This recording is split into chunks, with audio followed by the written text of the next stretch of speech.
Hello. আজকে কি জানো? আজকে হচ্ছে আমার বরের আর আমাদের মাম পাপার হ্যাপি বার্থডে। ও, তো যাই হোক, এইখানটাতে একটুখানি সুন্দর করে একটা ছোট্ট মতো ট্যাগ লাগিয়েছি।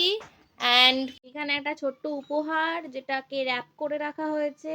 বাকি আমার বরমশাই বলছেন যে উনি কেক ফেক কাটবে না, অ্যান্ড উনি কোনো কিছু জানেও না যে একটু সারপ্রাইজ প্ল্যান করে রেখেছি। আমার বরটার জন্য কিছু করবো না, এটা কখনো হতে পারে? হ্যাঁ, কখনো এটা হতে পারে? একটা ছোট্ট একটা সারপ্রাইজ। তো এইখানে আমার হাজবেন্ডের জন্য কেক অর্ডার করা হয়েছিল, সেই কেকটাও ডেলিভারি হয়ে গেছে। অ্যান্ড রুমটাকে একটু এইভাবে খুবই অল্পভাবেই সাজিয়েছি আর কি। আর আমি আর মেয়েও রেডি হয়ে গেছি একদম। মেয়েকেও আর কি পিঙ্ক পিঙ্ক ড্রেস পরিয়ে দিয়েছি, পাপাও পিঙ্ক পিঙ্ক ড্রেস পরেছে। আজকে দেখা হচ্ছে পরের ব্লগে, বাই।